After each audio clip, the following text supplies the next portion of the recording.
আমরা তো কারোর বিরুদ্ধে বলতে যাইনি, এরাই বলতেছে, এরাই বলতে ট্রাক আটকাতে পারে নাই, কিছুই করতে পারে নাই। আর আজকের এই বিভাজনের মূল দায়িত্ব প্রফেসর ইউনূস সাহেব, উনিই তো প্রথমে বললেন এই ছাত্রদের দ্বারা আমি অ্যাপয়েন্টেড। উনি জাতিসংঘের সাধারণ পরিষদ মিটিংয়ে বলেন বিল ক্লিন্টনের সামনে, এই হলো মাস্টার মাইন্ড। এত মানুষ জীবন দিল, কষ্ট করলাম, যখন ওনাকে 10 তলা উঠাইতো লিফট ছাড়া, আমার বালুর ট্রাক সতে পারিনি, ঠিক আছে, লিফট চালু আছে, মেশিন ঠিক আছে, তো ওনাকে 10 তলা পায়ে হেঁটে উঠালে কেন? পারেন না উনি, আমি উঠবো না? আমাকে যেমন হ্যান্ডকাপ পড়াচ্ছে, আমি কোনো হ্যান্ডকাপ পড়িনি, যে মুক্তিযুদ্ধ এই জন্য যায়নি। তুমি বলো আমি যাবো না, আমি এখানে দাঁড়িয়ে থাকবো। পৃথিবীর 100 বেশি নোবেল লরিয়ের পক্ষে কথা বলছে, কিন্তু বললো না আমি আমি যাবো না, এখন বসে থাকবো, দাঁড়িয়ে থাকবো, করে যাবো না, বলছেন উনি। এখন যদি বলে আমার বালুটা সাথে পারিনি, তাই বলি কি আমরা ব্যর্থ হয়ে গেছি? আমাদের ওই সব এর দাঁড়িয়ে তো, যেমন আমরা যদি বলি এরা তো 6 তারিখে, মানে আমরা তো ওইটুকু, আমি তো সাক্ষী।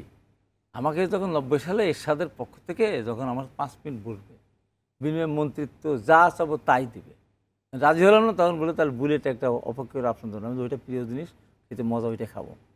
তো এর বললাম, যখন যখন হারুন ধরে নিয়ে গেলো ডিবি হারুন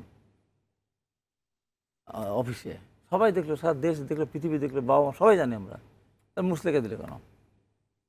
আমি তো ওদের হাতে বন্দি ছিলাম না, আমি তো তখন লুকিয়ে লুকিয়ে আবার এখানে এই বাসায় সেই বাসায়, আজকে দুরাসের বাসার পরে, হাসিম স্যারের বাসার পরে, ইয়ে স্যারের বাসা, খন্দকার এই স্যারের বাসায়, বিভিন্ন জায়গায় আমি থাকতাম, ক্যাম্পাসে করতাম, আমাকে গুলি করে ফেলে দিতে হতো, বিয়ার লাশ হতাম। এরা তো ডিভাবসি ছিল, এটা আঙুল কেটে দিত, মেরে ফেলতো না, কেন? মুসলেখা দিল। এই মুসলেখা দেওয়ার পর তার কী বললো, আমরা ভাঙচুর, ধ্বংস, অগ্নিসংযোগের সাথে আমরা নাই, আমরা সরকার পতন আন্দোলনের সাথে আমরা নেই। ওটা তো ওরা ওর পরে বলেছে যে ওদেরকে জোর করে দেওয়া হয়েছে। কেন? কিসের ভয়? আমি তো ভয় পাই না, আমি তো ভয় পাই না, কিন্তু তাদের আন্দোলনের কারণে কত বড় জীবন দিল, তাদের জীবনের মূল্য নেই। বললাম আমরা একদিন শহীদ হবো, দেবো না সিগনেচার, আঙুল কাটবে কাটো, হাত কাটবে কাটবো, চোখগুলো উফলাম, আমি যেন বলেছিলাম। যারা চলে গেল, আন্দোলন থেকে সরে গেল, তারা এখন এসে বলে বিএনপি কিছুই করতে পারে নাই। ওই দিন সরে গেছিল, 100% সরে গেছিল বিবৃতি দিয়ে, আমি চ্যালেঞ্জ দিয়ে বলছি। তারপর বাইরে যারা গেছে তারা বলতে না। আর ওই দিন এই যে মাহবুবুদ্দিন খোকনেরা, এই কথাগুলোর কারণে তো, হ্যাঁ কেন ওরা বলে বলেই তো আমি এটা বলতেছি। মাহবুবুদ্দিন খোকন যখন ওরা বললো টাক সতে পারেন, তোমরা সিগারেট দিলে কেন, কেন মুসলেখা দিলে?